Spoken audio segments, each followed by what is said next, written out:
Anak kau gugur, Azra.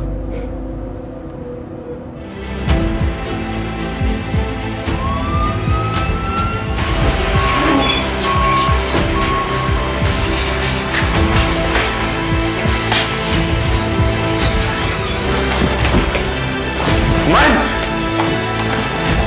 Apa kau dah buat ni, ha? Aku suruh kau jaga Azra elok-elok.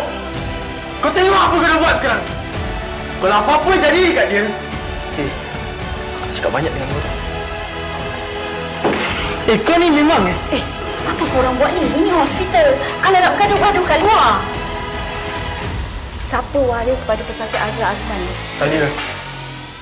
Pesakit dalam keadaan stabil tapi mengalami keguguran.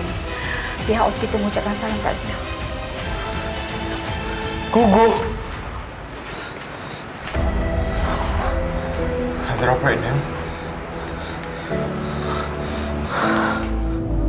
Anak kau gugur, Azra.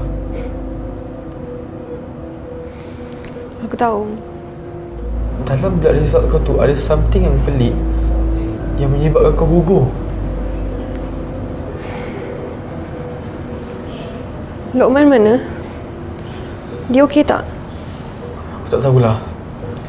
Aku seorang je tadi kat sini.